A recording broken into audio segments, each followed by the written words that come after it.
Hello everyone! Welcome to 20%, ang programang puno ng puso para sa mga seniors at kahit hindi pa senior.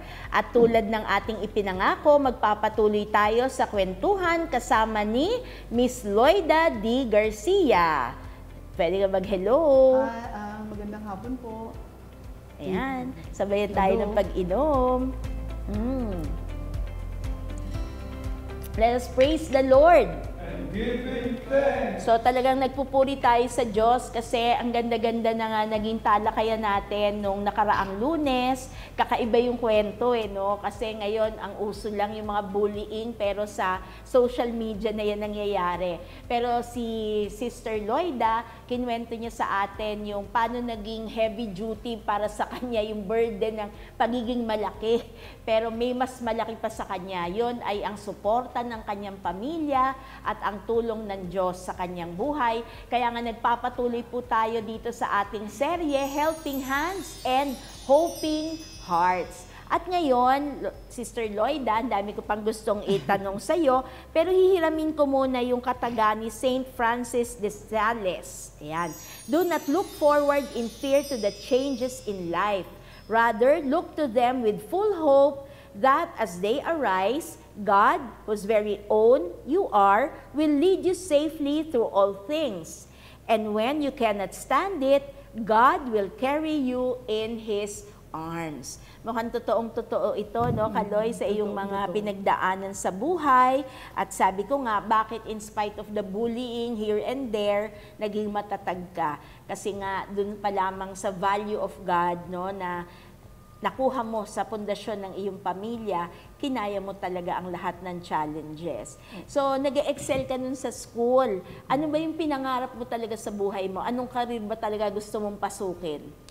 Sa totoo lang, nung bata pa kami, ako pala, talagang ang gusto ko maging doktora. Sabi ko, naku, kasi parang lahat yata ng bata ngayon, hanggang ngayon, kundi doktor ang gusto nila mga abogado, ganun, lawyer, ganun, doctor. Yun ang mga pangarap nila, engineer, mga ganun eh. Ako isa dun sa mga bata yan noon na nangarap na maging doktor sa pagdating ng tamang panahon. So yun ang in-aspire mo sana. Yun ang inspire ko, pero iba ho ang nangyari. Saan ka napunta? Una muna, naging registered midwife ako kasi maraming advices. Ang sinunod ko yung advice nila kasi madali lang daw na makarating sa ganito. Ito na lang ang kunin mo, ganun-ganun. So, nakapasa naman ako sa board exam. So, ibig sabihin yung, alam niyo pa ho ba yung midwife? Oo. Baka di yun na alam, yung nagpapaanak, di ba? Meron pa bang? Meron pa naman siguro ngayon. Yung nagpapaanak sa, usually home delivery yun eh. So, kumusta ang karanasan mo as a midwife? Oo, successful naman kasi wala akong casualty. Kung mga lahat ng na-deliver na babies, sa bahay buhay. yun, tinatawag ako. At saka, yung kasing meron akong 3 pamangkin, kasi yung hipag ko, medyo madali siyang manganak. Pagka manganganak siya, minsan hindi na makakarating talaga sa hospital. Kaya, Loy, ikaw na lang. Naku, buti kong ibang tao, okay lang sana eh. Yun talagang pamangkin mo na. Gano'n. Pero sa awa ni Lord, awa ng Diyos talaga, 3 sa kanila ang ako na ang nagpalabas. Wow, pamangkin mo, ibig sabihin. Pamangkin ko mismo. Kaya sabi ko, pwede na rin pala talaga. So, nung nagpapaanak ka, nangyari ba yun na pinapangalan mo? Ikaw nagbibigyan ng pangalan? Ganun ba yun? Tatanungin ka nila minsan kasi ikaw din na magre-register nun yung birth certificate. Duty yan ng midwife, na i-register sa City Hall. So, habang nag-interview ka para gawin yung birth certificate, minsan, kaya ho ba ang magandang pangalan? Sabihin sa'yo, na minsan nagsasuggest ako, minsan sinusunod naman, yung iba naman, meron nang nakaredy na pangalan talaga pag so, naaalala mo ba, pagka binigla ka, ano yung laging automatic na sagot mo? Anong pangalan ang nasasuggest mo? Parati na lang may Maria before din eh. Oo, ganun. Pag babae. Pag lalaki. Pag lalaki, naku, medyo bihira yatang lalaki noon na pinapalang. Oo nga, minsan, kung ano na lang po yung pangalan ng mister nyo, sundin po natin doon yung pangalan niya. So yun ang suggestion mo. Isunod sa tatay. Sa tatay. Pero pag babae, may Maria. Usually, biblical yung nasasabi kong pangalan nila. So nakita mo ba yung connection na sa lola mo na nagpapaanak nung araw? May Oo. connection kaya yun? Parang namana mo kaya yun? Siguro, kasi although hindi ko na nakamulatan yung lola ko sa father side, ang balita na, ang sinasabi nila sa amin, talaga nagpapaanak din siya. So nagulat ako, sabi ko, ba't wala sa pangarap ko na maging midwife? Kasi natatakot ako dun sa, parang may bata lalabas, ano? Pero dun ako napunta sa ganung profession, plus meron pa rin ibang napag-aralan ko. Pero wala yun sa line-up ng maging gusto ko talaga na maging. So at least no, nakapag-contribute ka sa mundo na maging instrument ka no sa pagluluwal ng mga sanggol na yon. Meron ka bang nakilalang yung malaki na siya at sinabing kayo ho daw ang nagpaanak sa nanay ko? May ganun ba? Karaniwan doon, ikaw na rin ang kukuning Nina. Package deal ba yun? Yung isa doon, yung aking kasama, ano niya, pamangkin niya, o ako nagpaanak sa kanyang hipag niya, tapos yung anak na ako nagpaanak, ako na rin ng ginawang ninang. Malaki ang malaki kita ko na pa hanggang ngayon. So, yung iba nga, naunahan pa na talagang nawala na sila. Oo, talaga, merong may mas ganun bata din. pa. Oo. So mga ano yan, extra challenge ho. Una pa lang yan eksena no sa naging career niya. Oo, So gaano dami pa. katagal ka kaya nakapag-practice noon? Hindi siguro masyadong matagal. Ewan ko lang kung merong 5 years yun. Kasi nag-aral na naman ako ng panibago. Naging AB Psychology. May graduate ako, natapos ko din siya. Tapos nung nain ako sa isang government institution, na wala doon sa napag-aralan ko, nag-aral ako ulit ng yung talagang... Para walang katapusan ng aral mo ha? 4 times yun eh. 4 yung aking nag-masters in accountancy ako kasi siguro, okay naman siguro na napasok ako or na-employ ako sa Commission on Audit. Tapos nag-masters in management ako. Kasi sa government service kasi dapat marami kang, para sa competition, dapat meron ka din iba pang nalalaman. Credentials. O para, syempre, nasa isip natin that time, yung service, saka yung promotion, naku, parang Naiiwanan ka. ako. Ganun. Kaya naka-4 ako. So ang layo, Ang layo. Midwifery, tapos psychology. Pero psychology yung credentials na hawak mo nung napasok ka sa government institution. Psychology. Sa personal ako na-assign. Doon ka muna. Doon muna. So ano yon, naging challenging ba sa'yo yun? Oo, naging challenging. Sabi ko, ganito na lang ba na puro paperworks, ganyan. Kasi yung dinadaanan mo mga papel, puro nag-audit sila, gano'n. Sabi ko, parang ang sarap ng ganito, pero ayoko ng figures ayoko ng numbers talaga. Pero Paano mo napilit ang sarili mo mag-accounting? Oo, mag-accounting. Kasi andun na ako, sabi ko, sige na nga ba? Andito na ako, alam naman ganito na lang, di ba? Kasi yun na yung mundo mo. Auditing na talaga eh. Oo, yun, andito na ako sa ganitong opisina. Dapat may alam na rin ako dito sa ganito. Kasi mauna, para makatulong lang sa'yo, how to handle things. Oo, pero later on, nakikita mo yung essence ba, na dapat makita mo talaga yung halaga ng trabaho ngayon at tinatapos mo na to base dun sa araw-araw mong nakikita sa kanila kasi andun ka na. So saan mo kinuha yung pagtsatsaga na yan? Kasi kung tutuusin, working ka na eh. So kumikita ka na, pasok ka na, no? May profession ka na, may career ka na. Pero ba't hindi ka tumigil na i-develop ang sarili mo? Alam mo, Sister Gaines, hindi ko din maintindihan yan. Bakit puro studies, tapos overtime. Ang buhay ko umikot lang sa pag-aaral na minsan Saturday meron pa rin akong pasok. Tapos minsan sa gabi meron pa din. Tapos may tatapusin kang trabaho na dapat mong unahin kasi may deadline ka. Pero nagulat ako, ba't nagawa ko yun? Nang masaya naman ako, gano'n. Kasi parang fulfillment ba? So mahaba Naisip ko ba ang din. serbisyo mo sa gobyerno? Naka 37 years ako sa 37 oo. years. Let us praise the Lord. and give him thanks. Ano yan? Public service yan ang iyong ginawa kasi hindi lang yan sa sarili mo, ito'y paglilingkod kasi auditing ho eh. Oo. So kung COA ka, iniingatan mo rin no, yung kaban Oo, ng ating oo, bayan. bayan. So in a certain way, 37 years of public service ang iyong ginawa. Oo. Siguro kung hindi ako nagkaroon ng karamdaman, baka nag-39 years pa yun. Talaga? Yeah, Ganun oo. katagal, Ganun ha? Ganun katagal. kahaba. Oo. Pero mabuti ito, napapag-usapan lang. Nung first episode natin, nakita na ang pundasyon mo is the value of God. Na kahit ibuli kanino man, pero may maganda kang pundasyon at pagpapalaki ng magulang na kaya mo. Ngayon, nung nasalang ka na ngayon dito sa gobyerno, syempre may mga, ano yan, may mga temptations on the side. Paano mo nakayanan yon? Oo, totoo yan. Totoo yan talaga. Lalo dyan, yung, ito, pamerienda, yung ganito, no? Kasi dapat talaga matatag ka na talagang hindi eh.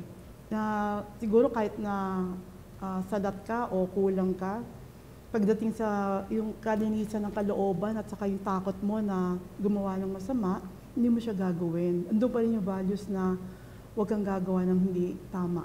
So, ibig mo ba sabihin talagang susubukin ka? O, susubukin. So, walang exempted. Susubukin ka talaga. Susubukin ka talaga, kung di man in terms of money, sa trabaho mismo, sa report or ano. Pressure. Pressure ng nakakataas sa'yo o yung kapwa mo din, gano'n. Was there ever a time na gusto mo nang sumuko at sabihin, Lord, ayoko na.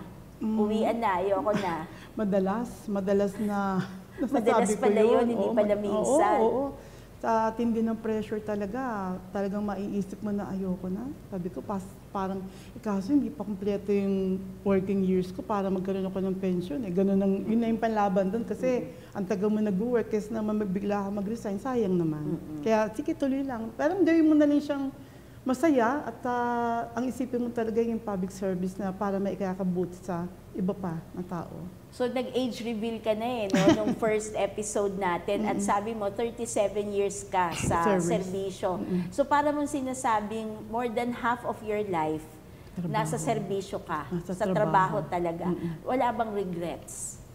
Wala kasi yun na rin yung kinakabuhay mo din eh. Kung di ka mag-work, paano mo mabibigyan ng konting kagaangan sa kalooban o sa buhay, yung mga mahal mo sa buhay o kahit sa sarili mo, di ba? Kasi ako hindi rin naman ako yung tipo ng aalis o maglalakwatsa, hindi ako ganun kasi.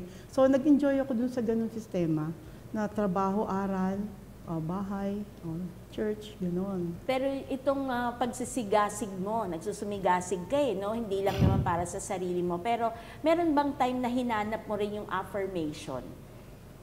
Meron ding time, na ganda na naiisip Parang ko. kasi sa sobrang sakripisyo mo di Oo, ba? oo, sa sobrang, minsan Faithful sasabihin ka. ko, ano ba to? Ganito na lang ba to? O yung gano'n, ano? Anito na lang ba? O ano bang after this, ano bang mangyayari? Yung ganito. Sana may konting ginhawa naman, no? Mga ganung bagay. Nangyayari yun, normal So, sa ngayon tao. nakikinig Sister Loida ang ating lolos and lolas. Marirecommend mo ba sa kanila na i-push nila na magserbisyo publiko ang kanilang mga apo, kanilang mga lahi, na may pag-asa naman ang pamahalaang ito? Oo. Ako mismo, personally, i-recommend ko yon kasi kung hindi siguro ako nagtagal sa government service, kasi stable ka eh. Basta maganda yung services mo, tapos malinis ka magtrabaho, may reward naman yan. Hanggang sa tumagal ka nga sa pagtatrabaho mo nang wala kang naging kaso, walang reklamo sa'yo, ganon. Tapos, pag nagkaedad ka naman, ang pinakamaganda ron, meron kang pensyon. May pensyon ka na magagastos mo kahit papano, na hindi ka naman talaga totally magiging pabigat dun sa may iwanan mo. Lalo na sa gobyerno, medyo mas may edge siya ng konti kaysa sa private practice. Oo, yun ganun. And at the same time, kaya mo ba sabihin na yung pagsaserbisyo mong yan sa gobyerno, hindi lang naging lucrative for you, kundi naging mission mo na rin? Nahanap mo ba ang mission mo dito sa ginagawa mong paglilingkod sa bayan natin? Oo, kasi nakita ko din yung yung importansya mo bilang empleyado ng gobyerno na talagang Tapat ka. gumagawa ng tama. Kasi paano kung lalo sa aminin natin na maraming reklamo sa atin dito sa Pilipinas na yung bansa natin ay ganito, yung mga officials natin ay ganun. Paano na lang yun kung lahat almost madami sa kanila ang ganun? Sino pa ang magko-correct, di ba? Sino pa yung makikita nilang meron din palang 2 o 3 na matino. Kahit Paano na, yun nung dumating yung time na magulo ang Pilipinas, tapos puro basher, yung parang lahat na lang parang nahihiya. Oo. Tapos ikaw ba, dumating ka ba sa time na nahihiya kang aminin na, oo, taong gobyerno ako? Oo, May ganun ba? Merong ganung sitwasyon, pero kasi sa COA kasi walang masyadong negative remark eh. Kasi may integrity ang yes, COA. oo, meron talaga. Kasi ang COA naman is to lang naman, recommend, kung may nakitang hindi maganda na ganitong anomalya, nililift naman namin yun sa ibang government agency at hindi naman kami nagsasabi na, mali talaga siya. Pero ginagawa ng report, tapos sila yung nagde-decide sa sandigan or sa ombudsman kung anong gagawin. Kaya free kami na magsabi kasi hindi naman kami yung talagang sisisihin na yan. Although nahalungkat yung talagang sitwasyon, sila naman na nag-decide, yung ibang government official, ang nag-decide kung anong dapat gawin doon. So yung human side, hindi ka ba naaapektuhan pagka meron kang anomalya na na-unearth? Are you affected? Oo. Una, affected ka ba? Pangalawa, are you afraid? Or pangatlo, nagkaroon na ba ng threat ang buhay mo? Oo, nakakatakot din talaga. Lalo sa nadidinig mo yung ibang auditor, inaabangan, Kasi merong isasubmit na report. Tapos nung nag-pandemic, I won't mention name, merong isang auditor na nag-reveal ng ganito at ganyan, nalaman yung anomalya. Hanggang sa siguro na pressure o yung stress ng yung takot din niya, hanggang sa inatake siya. Hanggang sa nawala siya, although batang-bata pa yung edad niya. So may pressures may talaga. pressures talaga. Oo, madami. So saan naman ang role ng Diyos sa buhay mo nitong buong panahon na binuhos mo sarili mo sa career? Naiwan ba on the side ang Diyos o siya ang kasama mo? Hindi. O paano ka ba niya inalalayan? Siya pa rin ang kasama ko kasi sa dami ng pinagdaanan mong trabaho na hirap at saka decision making mo, kanino ka ba magre-rely kung kay Lord pa din, Yung pa rin, yung pa rin, yung will niya sa'yo, kung anong dapat niya ipagawa sa'yo, yung pa rin nagpe-prevail. Kung hindi naman siya payag, nagkakaroon naman ng hindrances At kung payag naman siya, talagang tutulungan ka niya na ma-pursue mo kung anong gusto mo sa buhay. So meron kang sinamahan na community. Meron ako So sinamahan. itong community na to, masasabi mo bang naging helping hand for your hoping heart? Super. Nung nagkaroon ako ng mabigat na dagok sa buhay ko, ang napagbalingan o ang aking binuhusan ng atensyon ay yung pagsali ko sa CFC, sa Couples for Christ, sa Handmaid of the Lord. Sila talaga, doon ako, imbis na magbisyo ako o magbarkada o nag-night out o kung anong gawin ko, may free time ako tuloy o kaya pagka Sundays, andun ako sa community na imbis na sabi nila, ba't hindi ka mag-enjoy? Parang yun na nga lang ang day off yun mo. na lang, oo. Ang sagot ko naman, doon ako nagiging masaya. Doon ako nagiging lumuluwag yung kalooban ko. And up to this, ito na lang, bago yung iba pang yun nga yung may nagtanong sa akin, yung doktor ko, sabi niya gano'n, mag-enjoy ka naman. Wala kang kinukwento sa akin na nagpunta ka sa ganito. Pag may nag-iya sa'yo, pumunta ka, sabi nga magsaya ka. Hindi naman kita binabawalan ng ganito o pumunta sa gano'n. As long na kaya mo, sige lang, sabi niya gano'n. Ang sagot ko sa kanya ganito, kasi po, doktora, masaya na ako sa makita ko yung pamilya ko na walang problema, tahimik kami, nasusolusyonan namin yung ibang mga trials sa buhay namin, at nakikita ko silang masaya. Masayang-masaya na po ako sa gano'n. Hindi na po kailangang umalis ako o mamasyal ako na para lang ma-achieve ko yung happiness na gusto ko. Pero open naman ako sa ganun. Pero basta wala pong problema sa bahay, ang saya-saya ko na po noon. Sabi ko sa kanya. Sister Loida, nakaka-relate ang lolos and lolas natin kasi at this stage in their life, kahit napangaralan mo, sige mamasyal kayo, pero syempre nandun na rin sila sa punto na hindi na rin sila masyado mobile di ba? May mga masasakit na, hindi na makalakad, yung pupuntahan, aakyat ng hagdan, things like that. Syempre mga considerations yon. Pero ngayon, ang ganda-ganda naman ng sinabi mo. Totoo yun. Na basta't nakikita mo lang ang pamilya mo na nasa maayos na kalagayan, yun na yung kaligayahan mo. Po na yun. Hindi mo na kailangan mag-ibang lugar pa lumabas. para ma-achieve mo yung saya na yon. So thank you. Ang ganda-ganda nun. It's really an inspiration, especially for our lolos and lolas na, ayun nga, sabi ko nga, hindi na nga sila nakakalabas. Batiin mo naman yung mga ka-community mo. Mula kasi noong nag-pandemic, di ba, bawal makipag-communicate, bawal yung face-to-face, ganyan, ano. So, parang na-stop yung prayer meetings. Tapos, hindi naman ako sa techie, yung cellphone, yung, hindi ako mahilig doon, yung yung mga gusto mo siya, o magsasali ka sa gano'n. Hindi ako masyadong marunong sa gano'n, saka bawal na sa akin mag-isip-isip din nung nagkaroon ako ng karamdaman. So, parang na hinto sa aking community. Tapos, nung nagkasakit nga ako, bawal pa rin na makiharap sa tao. Nagulat nga ako kahapon, nang biglang-bigla na, Sister Lloyd, sabi nga, nung punta kami dyan sa inyo, mag-prayer meeting tayo. Sabi ko, parang biglaan to, sabi ko. Sis, nagsabi pa ako na pag-aaralan ko yung mga questions kasi meron po akong interview sa Saturday, parang nininervous ako, ang focus ko po. Hindi maganda nga yun, parang i-pray over ka namin. And pumayag ako, napapayag nila ako na makita ko sila ulit, ganyan. Kaya maraming kahapon sa prayers, sinabi ko na maraming salamat sa inyo na kahit anong dumaan sa buhay ko, andyan pa rin sila. Andyan sila at walang sawa sa pagdarasal, including po dito sa inyo dito na alam ko na nakasama po ako sa prayers na tumulong po, napakalaking tulong sa paggaling ko o sa pag-recover ko sa aking karamdaman. Kaya sa mga beautiful handmaids of the Lord, maraming salamat sa inyo lahat. Thank you. Para sa kaalaman ng lolos and lolas natin, pag handmaids, so puro babae. Di ba? Tapos pag lalaki naman, ang counterpart ay servants of the Lord. So pareho naman yung handmaids at saka yung servants ay pumupunta ho dito sa lay force. Kaya alam natin kung ano yung difference nila, at saka ano yung common sa kanila.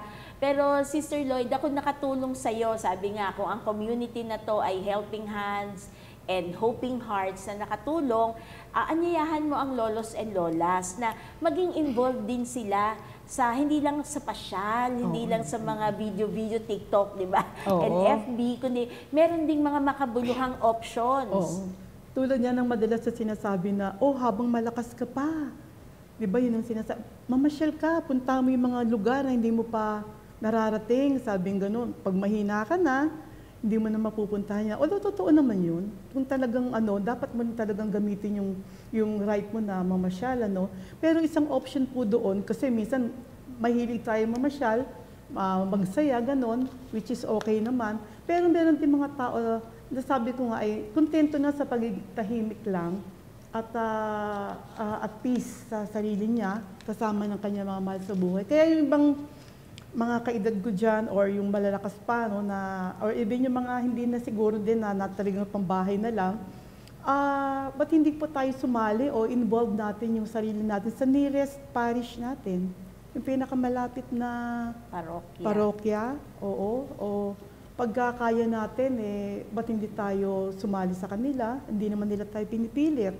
Ngayon, ang laking relief yung hanggang sa kalooban na, yun lang, dati sabi ko nga, pag umiiyak ako, karaniwan sa ako lang, Pero pag kami kasama ka sa pananalig at pananampalataya na nakakaunawa sa iyo, pwede mong i-share yung pag-iyak mo na lalong gagaang, and at the same time, matutulungan pa nila ikaw na magdasal dun sa particular na area na yon na gusto mong ipagdasal, na hindi lang ikaw, na mas nakakatulong din sa iyo. Amen. Let us praise the Lord. And give Him thanks. So, ang dami ko pang gustong malaman at patuloy kang nakakapag-inspire. Sa totoo lang, yung mga kinukwento mo, hindi lang sila ang helping hands sa iyong hoping hearts. Ikaw din, sa oras na ito, sa 2 episodes natin na nakalipas, ay talaga namang nag-extend din ng iyong puso sa kanila. You are giving them an inspiration na kahit nagkakaedad na, may mission pa rin tayo sa ating buhay. So kung ating isa-summarize ang iyong relasyon sa Diyos, at ito na rin na magiging closing prayer natin for this episode, anong kanta yun na pwede mong maialay sa Diyos at maging panalangin din ng lolos and lolas natin? Oo. Kahapon nung sa prayer meeting, may 3 songs siya parating kinakanta before ng prayer meeting.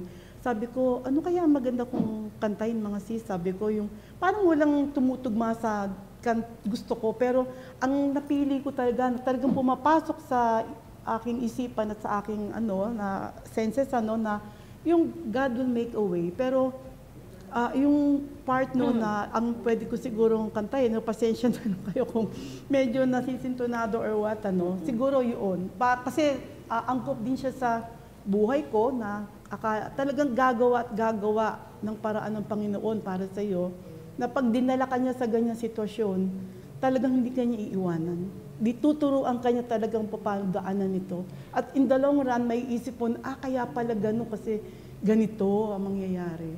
Magtutugma talaga siya.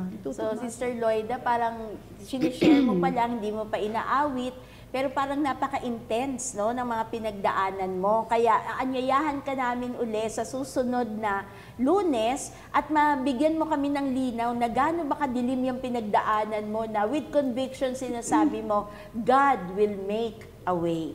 So, our lolos and lolas, samahan nyo kami, hindi man kayo sumabay sa awit, pero hayaan natin na ang puso ni Loida Garcia ang umawit at gawin natin itong panalangin ngayong hapon. God will make a way where there seems to be no way. He works in ways we cannot see. He will make a way for me.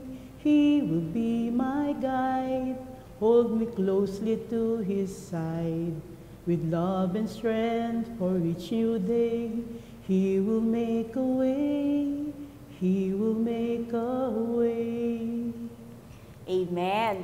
Let us praise the Lord. And give Him thanks. So tama nga naman, walang imposible sa Diyos. Sa mga panahon na nagsasara ang mga pintuan, sa mga panahon na nadiderail tayo sa ating paglalakbay sa buhay, sabi nga, synodality tayo, we are going forward, onwards on our journey.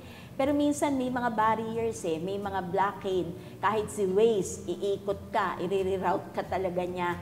Pero pag ikaw aakayin ng Diyos, kahit saan ka pa umikot, pero dadating ka sa iyong destinasyon.